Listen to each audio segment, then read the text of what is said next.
Hello दोस्तों, good morning to all. I hope कि आप सब अच्छे नहीं होंगे। एक्चुअली सॉरी, ऐसा क्यों बोला मैं? अच्छा तो आई होप कि आप सभी अच्छे होंगे। लेकिन जिसका आरआरबी पीओ भी नहीं निकला, आरआरबी क्लर्क भी नहीं निकला, आईबीपीएस क्लर्क भी नहीं निकला, तो मेंटलिटी थोड़ी खराब हो जाती है ना। मैं स्टूडेंट से बात हुई है मेरी बहुत से, और उनका ऐसा है कि वो डाउन फील कर रहे हैं। पहले तो उनको बुरा लग रहा है, और उनको डाउट आ रहा है कि अगर ये नहीं हुआ तो आईबीपीएस पीओ कैसे हो जाएगा। सबके मन में आ रहा है, मुझे पता है। अब देखो, मैं पहले तो स्टार्ट करता हूँ मेरे साथ जो एक ऑफिसर है उसके बारे में बताऊंगा मैं थोड़ी। एक एक दो मिनट। उसका नाम विद्युत है, और वो वेस्ट बंगाल से आया है, वेस्ट बंगाल से। 27th, यानी कि वो बीएड बीएड कंप्लीट किया उसने। टीचर बनने वाला था वहाँ। और वो टीचर की यानी कि वैकेंसीज निकलना वेस्ट बंगाल में बंद हो गया। उसके बाद उसने 27th या 28th एज से बैंकिंग का प्रिपरेशन स्टार्ट किया। और उसका आरआरबी पीओ नहीं निकला, आरआरबी क्लर्क नहीं निकला, बाकी कौन सी भी एग्जाम नहीं निकली। उसका एक ही एग्जाम निकला एट द एज ऑफ 32, वो भी आईबीपीएस पीओ का। यानी कि वो जिंदा एग्जाम्पल है मेरे सामने, जो मेरे साथ ही रहता है, जो मेरे साथ ही रहता है। यानी कि आपको मैं बताना चाहता हूँ कि अगर ये वाले एग्जाम्स नहीं निकले, कभी भी आपका आईबीपीएस पीओ निकल सकता है। अब देखो, पहला, आप आप खुद से कैसे बात करते हो, वो मैटर करेगा कि आपका आईबीपीएस पीओ निकलेगा या नहीं निकलेगा। अगर ऐसे बात कर रहे हो कि आरआरबी पीओ नहीं हुआ, आरआरबी क्लर्क नहीं हुआ, आईबीपीएस क्लर्क नहीं हुआ, तो आईबीपीएस पीओ कैसे होगा? वो तो उससे ज्यादा डिफिकल्ट होता है। पहले दिमाग से निकाल दो, क्योंकि मन में अगर हार गए हो तो एग्जाम में नहीं जीत सकते, ये तो 100% है। अब देखो नेक्स्ट, कि आपके सामने एग्जाम की डेट क्या है? 19th एंड 20th अक्टूबर। हमारे पास दिन कौन कितने हैं? 15 to 16 डेज है हमारे पास। अब 15 to 16 डेज में हमें क्या करना है?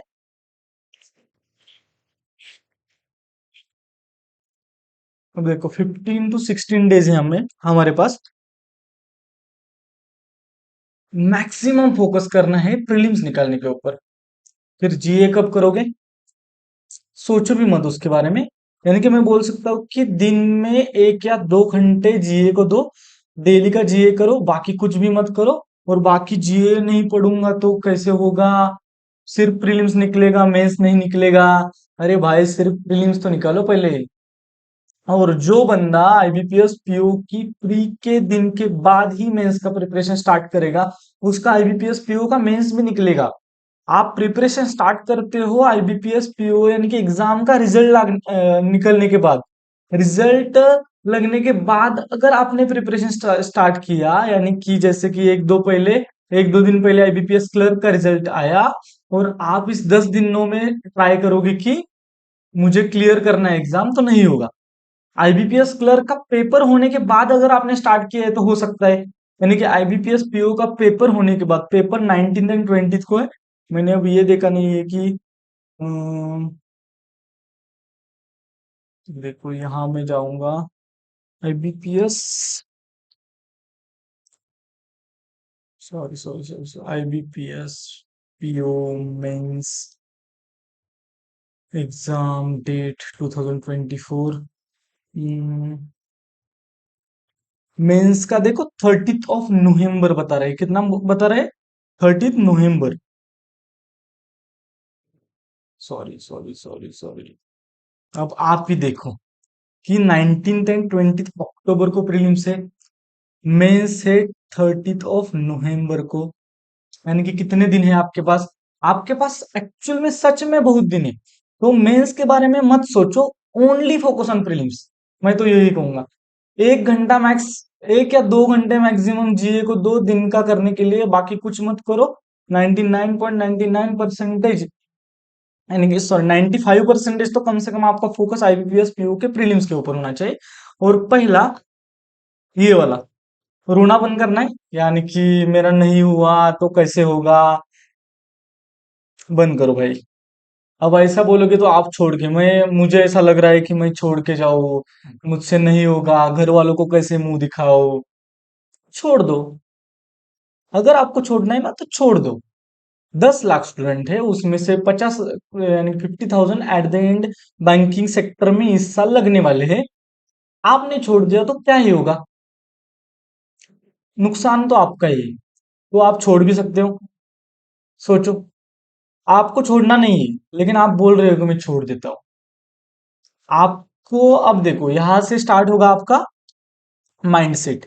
यानी कि अगर आपका माइंडसेट ही ठीक नहीं है तो आप अच्छे से प्रिपरेशन नहीं कर सकते। पहले तो ये सभी चीजें दिमाग से निकाल दो कि नहीं हुआ, नहीं हुआ, नहीं हुआ। कैसे आईबीपीएस पी हो सकता है उसके ऊपर ध्यान दो। Focus on prelims. नेक्स्ट, ये सबसे ज्यादा इंपॉर्टेंट है। माइंडसेट अच्छा होना चाहिए। अगर आप नाराज हो, अगर आप खुश नहीं हो, तो आप एग्जाम क्लियर नहीं कर सकते हो। क्योंकि आपका दिन भर मन ही नहीं लगेगा आपकी प्रिपरेशन में। आपके दिमाग में यही चलेगा कि मैं इतना प्रिपरेशन कर रहा हूँ, लेकिन एग्जाम में कुछ तो गलत होगा। मुझे पता है मैं ये कर रहा हूँ, लेकिन कुछ तो होता ही है। मेरा आईबीपीएस क्लर्क का प्रीलिम्स में 85 अटेम्प्ट किया था, स्टिल मैं फेल हो गया। भाई, नहीं पता कि आपकी एक्यूरेसी कितनी थी। आपने आईबीपीएस क्लर्क का एग्जाम तो दिया, लेकिन आप प्रेशर सिचुएशन में आपको अभी भी वो हैंडल करना नहीं आता। आपका, मैंने देखा है स्टूडेंट के क्वांट एंड रीजनिंग में गलत आ रहे हैं क्वेश्चन। क्वांट एंड रीजनिंग में आपके कैसे गलत आते हैं क्वेश्चन? नहीं आनी चाहिए। 99% नहीं आनी चाहिए। जो पिक किया है ना, वही आंसर होना चाहिए। इतना ज्यादा फोकस होना चाहिए। नेक्स्ट, ये देखो आपके सामने क्या है।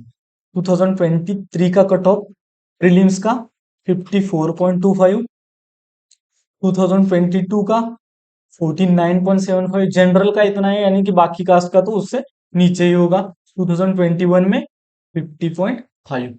अब इससे हम क्या क्या सीख सकते हैं? इससे इससे यही सीख सकते हैं कि कट ऑफ इतना हाई नहीं जाता। इसका मतलब क्या होता है? एग्जाम का लेवल हाई होता है। और इसका मतलब क्या होता है? इसका मतलब ये भी होता है कि यहाँ कंपलसरी इंग्लिश होता है।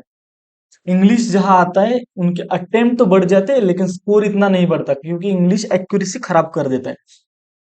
तो देखो, मैक्स कितना का है? 54, यानी कि कंसीडर कर सकते हैं कि 55 हमारा टारगेट। हम 55 स्टार्टिंग में कंसीडर कर सकते हैं। हमें तो टारगेट, यानी कि हमको तो 60 प्लस ही ये दिमाग में सोचना है, लेकिन 55 तक का टारगेट तो रख सकते हो। अब देखो, और एक चीज कुछ तो बताने वाला था मैं। क्या बताने वाला था, क्या बताने वाला था, भूल गया।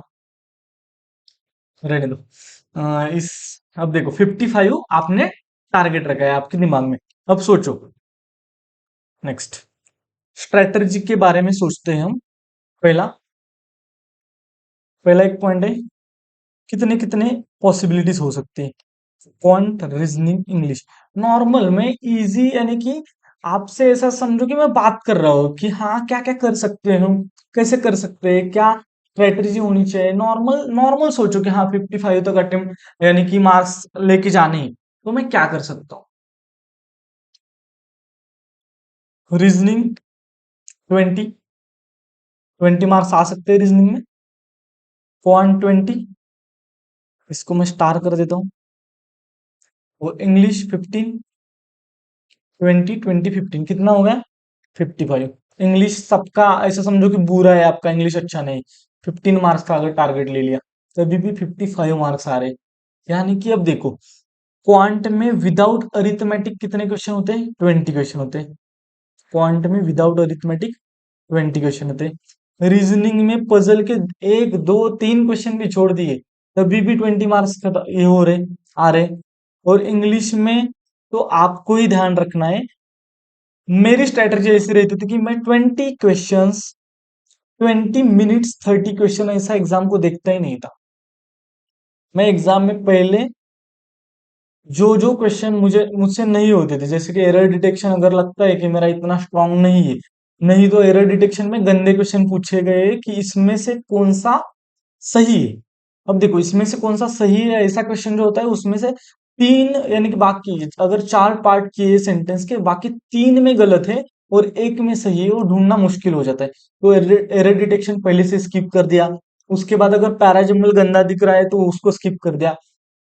तो मैं क्या करता था, 20 मिनट 18 या 20 क्वेश्चन ऐसा ही टारगेट सेट करता था। तो मुझे 1 मिनट एक क्वेश्चन को देने को आता था। तो अगर मैं 1 मिनट एक क्वेश्चन को दे रहा हूँ, तो मेरा फोकस ज्यादा है उस क्वेश्चन के ऊपर, और मेरे मार्क्स इतने ज्यादा अच्छे नहीं आते थे, लेकिन एग्जाम क्लियर कर सको इतने इतने ज्यादा अच्छे आते थे। आप भी ये वाला चीज ट्राई कर सकते हो इंग्लिश के साथ। उसके बाद क्वांट एंड रीजनिंग। अब देखो, क्वांट को मैंने स्टार क्यों किया? अगर आपने आईबीपीएस पीओ का प्री लास्ट ईयर भी दिया है, क्वांट में 15 मार्क का अरिथमेटिक आता है, 20 मार्क्स का DI, simplification, approximation, quadratic and number series इसमें से आएगा। लेकिन ये 20 मार्क्स लेके आना सच में इतना आसान नहीं है। अरिथमेटिक को आप बाजू में रखो, अरिथमेटिक नहीं किया तो भी प्रीलिम्स क्लियर की जा सकती है। 90% बच्चे ऐसे ही करते हैं, लेकिन बोलते हैं कि अरिथमेटिक, वो बात करते हैं कि अरिथमेटिक इंपॉर्टेंट नहीं है क्या, ऐसा क्यों बोल रहे हो, ऐसा वैसा। आप अरिथमेटिक को छूओगे भी नहीं, और छूओगे तो कौन से अरिथमेटिक को छूओगे? आपको क्या करना है, 20 मार्क्स अगर हो भी गए, पहले जाओ वो हमारा एज का क्वेश्चन देखो, पार्टनरशिप पार्टनरशिप का क्वेश्चन देखो, टाइम एंड वर्क का क्वेश्चन देखो, रेशियो का क्वेश्चन अगर एक होगा वो देखो, परसेंटेज का क्वेश्चन होगा तो वो देखो। यानी कि ये चार पांच में से दो तीन तो क्वेश्चन होंगे, वो करने तक आपका टाइम चला जाएगा। अगर आपका आरआरबी पीओ इसमें ही निकल नहीं रहा है, तो यहाँ तो ऐसा हो सकता है। अब देखो, अरिथमेटिक तक आप नहीं जाने वाले हो, तो इसके ऊपर आपको ज्यादा फोकस करना है। यानी कि नेक्स्ट जाते हैं हम। अब देखो, क्वांट में हमने क्या सोचा, अरिथमेटिक को अगर स्किप किया तो हमारे पास 20 मार्क्स है, तो 20 मार्क्स में हमें 20 मार्क्स लेके आने हैं। अब यहाँ ऐसा हो सकता है कि नंबर सीरीज कुछ तो गंदा आया, नंबर सीरीज में ही हो सकता है, बाकी सभी अरिथ यानी कि डीआई में भी थोड़ा सा लेंदी हो सकते हैं, लेकिन आसान होते हैं क्वेश्चन, इतने डिफिकल्ट नहीं होते। यहाँ 18 19 भी लेके आए तो रीजनिंग में 21 22 लेके आ सकते हो, बैलेंस कर सकते हो। यानी कि मैं मिनिमम पॉसिबिलिटी बोल रहा हूँ कि मिनिमम इतने इतने मार्क्स भी लेके आए तब भी आपका सिलेक्शन हो सकता है, आपका प्रीलिम्स निकल सकता है। और प्रीलिम्स 19 को है, मेंस अक्टूबर के सॉरी नवंबर के 30 को है। यानी कि 40 डेज मिल रहे हैं। अगर 20 तारीख यानी कि 20 डेट से आपने स्टार्ट किया आपका मेंस का प्रिपरेशन, तभी आप एग्जाम निकल सकते हो। आपको एग्जाम के रिजल्ट का वेट नहीं करना है। अब देखो, यहाँ तो आपका माइंडसेट ही काम करेगा, बहुत सी चीजों में माइंडसेट काम करता है, आपको ये बता रहा हूँ बार बार में। अब देखो, हमने क्या क्या देखा, क्वांट में 20 marks, DI, simplification, approximation, quadratic and number series, इसमें से नंबर सीरीज के एक दो मार्क्स गए, तो आप अरिथमेटिक में से एजेस का क्वेश्चन, पार्टनरशिप का क्वेश्चन, ऐसे क्वेश्चन निकाल के लेके आ सकते हो। लेकिन नेक्स्ट मैं क्या बोलना चाहता हूँ, ये मार्क्स लाना इतना भी आसान नहीं है। ऐसा क्यों बोल रहा हूँ? क्योंकि क्वांट की लेवल आईबीपीएस पीओ में अप हो जाती है। अब देखो, यहाँ मैं आपको बोलना चाहता हूँ कि अगर आपका स्कोर कम आ रहा है, तो टारगेट कम रखो, मॉक में टारगेट कम रखो। मैंने जो आईबीपीएस पीओ का एग्जाम दिया था, उसमें ऐसा हुआ था कि बच्चों का ऐसा था कि मैक्सिमम अटेम्प्ट करेंगे, और उनके अटेम्प्ट 10 या 12 में रुके थे। और यहाँ भी इस साल भी ऐसा हो सकता है। तो आपने अगर टारगेट ही 15 18, पहले अगर आपका 10 स्कोर आ रहा है तो टारगेट 15 का रखो, तो आपको क्या होगा कि 20 मिनट है और 15 क्वेश्चन है, तो आसानी से आप कर पाओगे। तो उसके बाद क्या करना है, 15 का 18 करो, 18 का 20 करो। ऐसे अगर 20 मार्क्स आपके हाथ में आ रहे, तो कोशिश करो कि 20 मार्क्स 18 मिनट में लेके आओ। 18 मिनट में अगर 20 मार्क्स आ रहे, तो फिर एक दो क्वेश्चन को आप हाथ लगा सकते हो जो अरिथमेटिक के हैं। अब मैं जो बोल रहा हूँ, किस बेसिस के ऊपर बोल रहा हूँ, आपको आपका स्पीड बढ़ाना होगा। यानी कि आपको क्वांट में सबसे ज्यादा ध्यान देना होगा आपके स्पीड के ऊपर एंड आपके एक्यूरेसी के ऊपर। स्पीड एंड एक्यूरेसी, उसके साथ साथ बच्चे दिन भर पढ़ाई कर रहे हैं, मेरे साथ बहुत बहुत लोग कांटेक्ट में हैं, दिन भर पढ़ाई कर रहे हैं, लेकिन वो फ्लो फ्लो में पढ़ाई कर रहे हैं। फ्लो फ्लो में पढ़ाई मत करो, दिन में क्या किया वो भी मालूम नहीं होता, मालूम होता है लेकिन अगले दिन भूल जाते हैं कि क्या क्या। आपकी टू डू लिस्ट होनी चाहिए, आपको पता होना चाहिए कि आप क्या क्या कर रहे हो। और मॉक देते टाइम आपको, मॉक क्या होती है, हमने इतनी मॉक दी होती है ना, हम मॉक फ्लो फ्लो में देते हैं। फ्लो में नहीं देना है। हमें मॉक में कॉन्शियसली काम करना है, अलर्ट रहना है कि हाँ मैं देख रहा हूँ, क्वेश्चन को अच्छे से देखना है। क्वेश्चन को आप टिक कर रहे हो और आपका क्वेश्चन गलत आ रहा है तो ये बात गलत है, ऐसा नहीं होना चाहिए। यानी कि एक क्वेश्चन का हो सकता है लेकिन उससे ज्यादा क्वांट एंड रीजनिंग में एक्सपेक्टेबल नहीं है, वो नहीं करना है। आपको एक्यूरेसी मेंटेन करनी है, एक्यूरेसी से नॉर्मलाइजेशन का नॉर्मलाइजेशन में आपको हेल्प हो जाएगी और आपके एक दो मार्क्स वहां से भी बढ़ सकते हैं। तो एक्यूरेसी अच्छी होनी चाहिए क्वांट में, स्पीड एंड एक्यूरेसी। अब देखो आप क्या करने वाले हो, मैक्सिमम टाइम कैसे, अब देखो दिन अगर आपके पास, और रीजनिंग में क्या, रीजनिंग में प्रैक्टिस प्रैक्टिस प्रैक्टिस, सिलॉग इनइक्वालिटी आसान होते हैं, 20-25 मार्क्स भी लेके आ सकते हो। एग्जाम आईबीपीएस पीओ का प्री निकालना बाकी एग्जाम के प्री निकालने से आसान है, अगर आपने ये समझा कि आईबीपीएस पीओ का प्री का लेवल थोड़ा सा अप होता है। हमें थोड़ा सा फोकस देके काम करना है, अलर्ट रह के काम करना है, और हमें इतने ज्यादा मार्क्स लेके नहीं आना है। आईबीपीएस क्लर्क में मेरे 85 अटेम्प्ट थे तो यहाँ 60 चलेगे, 65 चलेगे, लेकिन वो अलर्ट के साथ फोकस के साथ होनी चाहिए। वो निकल सकता है, 50 का कट ऑफ जा रहा है, 55 मैक्स गया है 54.75 लास्ट 3 साल में, तो हो सकता है। रीजनिंग में तो मॉक देना है, मैक्सिमम मॉक लगाओ हो जाएगा। और मैक्सिमम पजल पजल देते टाइम गलती नहीं करनी है, एक पजल को लो, पजल को सॉल्व करते टाइम इतना फोकस दो कि ये रॉन्ग नहीं होना चाहिए।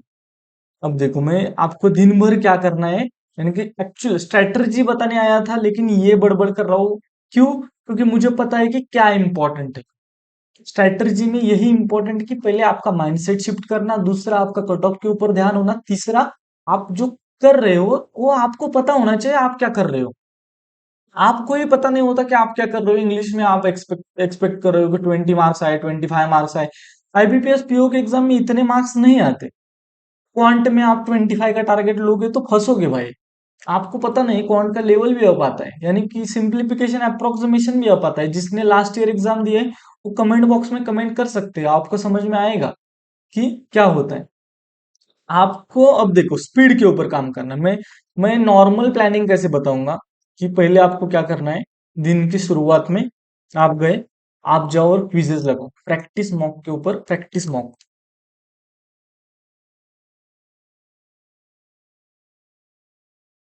प्रैक्टिस मॉक में जाओ, simplification approximation number series quadratic equation, इसके दो दो दो क्विजेस लगो। मैं दिखा भी सकता हूँ आपको ऐसे।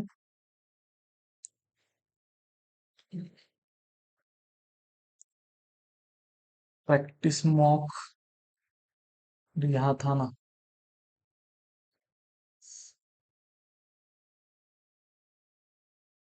अब देखो यहाँ क्विजेस है, देखो मिसलिनियस, सिटिंग अरेंजमेंट, पजल।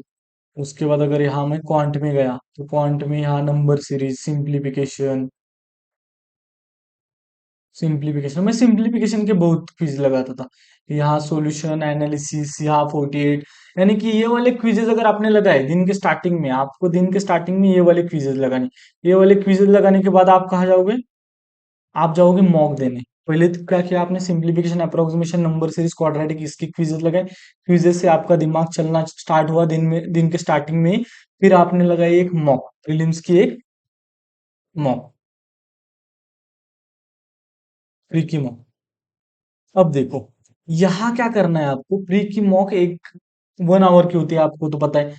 आपको एग्जाम में जैसा माहौल होता है वैसा माहौल क्रिएट करने की कोशिश करनी है। जो मैं एग्जाम में करता था वही आपको, यानी कि मैं पढ़ाई के टाइम करता था वही आपको बता रहा हूँ। 5 मिनट पहले जाकर मॉक ऐसा स्टार्ट, मॉक स्टार्ट यानी कि सिर्फ स्टार्ट नहीं करना है, उसके आगे की सारी प्रोसेस करनी है और ऐसे जाके बैठना है। और 5 मिनट का टाइम लगाना है और 5 मिनट के बाद आपको क्लिक करके स्टार्ट करना है। इससे क्या होगा, इससे आपका माइंडसेट और इसका आपका आपका दिमाग एग्जाम जैसे भागेगा। कि एग्जाम में आपको आधा आधा घंटा बैठना पड़ता है, यहाँ मैं 5 मिनट बोल रहा हूँ, पेशेंस चेक करो आपके। 5 मिनट रुको और बोलो, उस 5 मिनट में आपके साथ खुद के साथ बात करो कि मुझे मैक्सिमम फोकस के साथ प्रिपरेशन, यानी कि मॉक देनी है, मैं इसके ऊपर फोकस करूंगा, मैं ध्यान दूंगा कि गलतियां नहीं करूँ रीजनिंग एंड क्वांट में, इंग्लिश में थोड़ी बहुत हो सकती है। और जो दिमाग में प्लान सोचा है कि हाँ क्वांट में इतने ज्यादा भी नहीं करने हैं, लेकिन हाँ 20 मिनट 20 क्वेश्चन ऐसा टारगेट रखा, तो 1 मिनट एक क्वेश्चन ऐसा टारगेट हो जाएगा और आसान हो जाएगा कि मार्क्स लेके आना। पहले अगर 10 मार्क्स आ रहे हैं तो 15 के बारे में सोचो, 15 आ रहे हैं तो 16 18 के बारे में सोचो। डायरेक्ट जंप करने के बारे में नहीं सोचो, तो आपका स्कोर धीरे धीरे बढ़ेगा और आपको, क्योंकि आप जितना भागोगे ना उतना आप पीछे आ जाओगे। लिख के दे रहा हूँ, जितना भागने की, जितना मैंने आज 10 मॉक लगाई, कुछ फायदा नहीं होगा। मैंने आज 100 पजल किए, 50 डीआई किए, कुछ फायदा नहीं होगा। आपको जो भी करना है वो ध्यान देके करना है। अब देखो, एक प्री की मॉक लगाए, उसके बाद आपको एनालिसिस करना है। एनालिसिस में सबसे ज्यादा इंपॉर्टेंट होगा कि जिस क्वेश्चन को आपने ज्यादा टाइम दिया है, उस क्वेश्चन को कितना कम टाइम दिया जा सकता था, उसके बारे में सोचना। क्वांटम रीजनिंग में पजल में जो गलती की है वो देखना और गलतियां नहीं करना। एक ही वन गो में पजल वो सॉल्व करने की कोशिश करना।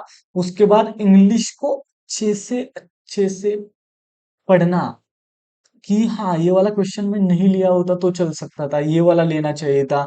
कौन सा क्वेश्चन लेना चाहिए, कौन सा नहीं लेना चाहिए, मेरे वीक एरियाज का है। मैं ये वाले क्वेश्चन सॉल्व तो कर रहा हूँ, कर रही हूँ, लेकिन ये वाले क्वेश्चन गलत आ रहे हैं, तो ये वाले क्वेश्चन मैं स्किप करके दूसरा कौन सा उठा सकता हूँ, इसके ऊपर फोकस करना।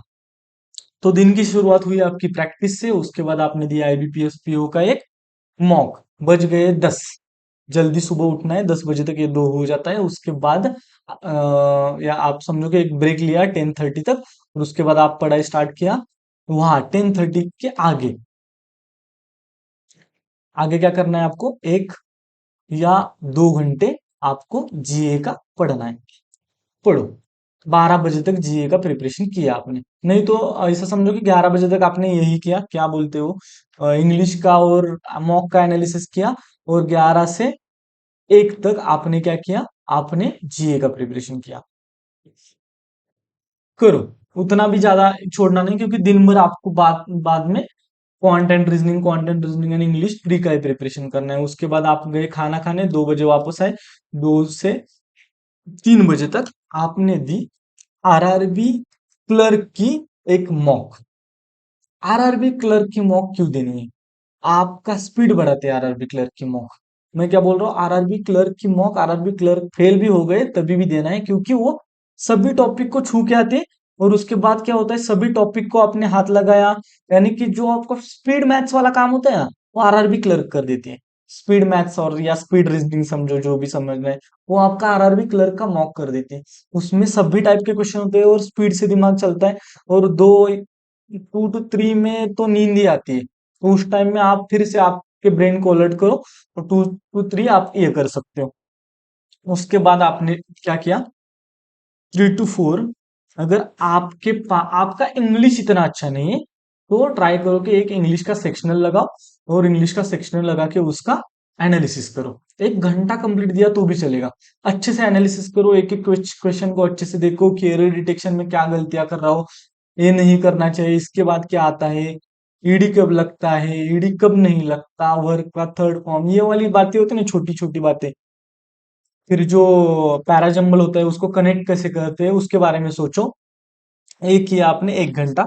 उसके बाद आपने लिया एक 15 मिनट का ब्रेक, और उसके बाद आए आप, और फिर से एक मॉक लेके मॉक के सामने आप बैठ गए। नहीं तो आप एक ये भी कर सकते हो कि 4:15 को आप वापस आए, और आप आधा घंटा या 45 मिनट्स फिर से आपने लगाए quizzes, simplification, approximation, number series, quadratic. वो जो प्रैक्टिस मॉक का मैं बता रहा हूँ ना, मैं वो 10 बार कंप्लीट कर चुका हूँ भाई। बार बार बार बार बार बार फिर, यानी कि हमारा बैंकिंग का एग्जाम ही ऐसा है ना कि हमें क्या करना है, हमें सेम टाइप के क्वेश्चन का रिवीजन प्रैक्टिस ज्यादा करना है। हमें ज्यादा, हमारा ज्यादा सिलेबस नहीं है, लेकिन प्रैक्टिस ज्यादा करना है। फिर हमने 45 मिनट गया मैं प्रैक्टिस मॉक के ऊपर। फिर क्विजेज दिए आपको, अगर अलग अलग सोर्सेस हो तो उसके ऊपर भी जाओ और क्विजेज लगाओ। 45 मिनट में आपने फिर से एक बार अपने ब्रेन को अलर्ट किया, और 5 बजे आप दूसरा मॉक देने स्टार्ट करो। आईबीपीएस पीओ का दूसरा मॉक लगाया आपने, कितने बजे, 5 बजे, 5 to 6। फिर से वही कि खुद से बात करनी है, कि हाँ 5 मिनट पहले बैठना है, खुद से बात करनी है कि हाँ मेरा सुबह ऐसा ऐसा रॉन्ग किया था, ये इस मॉक में रॉन्ग नहीं करना है। फोकस करना है, टारगेट क्या रखना है, हाँ स्टार्टिंग में इतना इतना टारगेट रखता हो, क्योंकि ये तो आपका ये चल रहा है ना, मॉक्स है ना, मॉक्स का मतलब क्या है कि यहाँ आपकी प्रैक्टिस चल रही है, यहाँ आप अलग अलग तरीके से आपका दिमाग लगा सकते हो, कि यहाँ आप ट्रायल ट्रायल एंड एरर करते हो ना, वो वाला फंडा यहाँ कर सकते हो कि ये पहले किया, ये बाद में किया, ये दूसरा वाला क्वेश्चन, ये वाला क्वेश्चन, यानी कि सिंप्लीफिकेशन पहले किया, डीआई को बाद में रखा। लेकिन दूसरा ये भी हो सकता है, अगर 20 मार्क्स का टारगेट है, तो जो भी इसमें से आया, पहले डीआई पहले आया, डीआई कर डाला, क्वाड्रेटिक आया वो कर डाला, फिर सिंप्लीफिकेशन आया वो किया, फिर डीआई आया फिर वो किया, यानी कि बीच में अरिथमेटिक आएगा, उसको तो स्किप ही करना है पहले तो। उसके बाद अगर हुआ, टाइम मिला तो आपको 1-2 मिनट में, जो जितना होगा 3 मिनट में जितना होगा आप कर सकते हो। ये वाला होगा 5 to 6। उसके बाद आप थक गए हो, कुछ भी हुआ है, जाओ फ्रेश हो, आधा घंटा लो, कॉफी पी के आओ, फिर 1-1.5 घंटा फिर से एक सेक्शनल क्वांट की, सेक्शनल रीजनिंग की। सेक्शनल क्यों? क्योंकि उतना ब्रेन तेज नहीं होता उस टाइम पे, ऐसा दिन भर थके हुए होते हो, तो सेक्शनल सेक्शनल लगा सकते हो कि क्वांट में क्या कमी है, डीआई में गलती हो रही है तो डीआई के ऊपर फोकस करो, क्वाड्रेटिक में, यानी कि जिस टॉपिक के ऊपर, टॉपिक में आप कम हो उसके ऊपर फोकस करो। रीजनिंग का भी, अगर पजल स्ट्रांग नहीं है तो पजल के ऊपर फोकस करो। सिलॉग में गलतियां हो रही है तो सिलॉग के, यानी कि 6 से 8 बजे तक आपकी गलतियां सुधारने की कोशिश करो। यानी कि अब देखो, आपको मैंने कंप्लीट तो बताया है कि आपको क्या क्या करना है, दिन भर ये ही करना है। प्रीलिम्स प्रीलिम्स प्रीलिम्स निकल सकता है, 55 का कट ऑफ जाता है, 50-55 हो सकता है भाई, पॉसिबल है, इतना इम्पॉसिबल नहीं है ये। अगर आरआरबी क्लर्क नहीं निकला, वो यहां से निकाल दो, कंप्लीट निकाल दो, सबको बोल रहा हूँ कि अगर आपने ये वो निकाला नहीं ना, तो आप पहले से एग्जाम से बाहर हो। आपका माइंडसेट अच्छा नहीं है ना, आप पॉजिटिव माइंडसेट से जाओ। घर वालों को क्या बताओ, मुझे डर लग रहा है, मुझे ये हो रहा है वो हो रहा है, हजारों लोग रोते हैं और छोड़ के चले जाते हैं, आपको भी उनमें से एक बनना है तो आप बन सकते हो। एक तो फेल्योर के बाद अच्छे से उठकर अच्छे से प्रिपरेशन करना, ये हमारे हाथ में है। नहीं तो फेल्योर के बाद रोकर छोड़कर चले जाना और बाद में बता देना कि मेरा माउस खराब आया था, मेरा कीबोर्ड खराब आया, मेरा कीबोर्ड का तो कुछ नहीं, मेरा माउस खराब आया, या इन्विजिलेटर ये कर रहा था वो कर रहा था। वो जितना दिन बताओ आपके अकाउंट में सैलरी क्रेडिट नहीं होगी उससे भाई। प्रिपरेशन करो, आपका स्ट्रगल तभी काउंट होता है जब आप सक्सेसफुल होते हो। आपका स्ट्रगल तभी तक काउंट नहीं होता जब तक आप सक्सेसफुल नहीं हो। तो ये बात को दिमाग में बिठा लो। एंड अगर आप इस चैनल पे नए हो, please like share and subscribe. And please comment, अगर आपको ये सेशन आपको कैसे लगा, इसके बारे में कमेंट बॉक्स में कमेंट कीजिए। एंड अगर कुछ चेंजेस चाहते हो, प्लीज बताओ। Thank you so much for watching.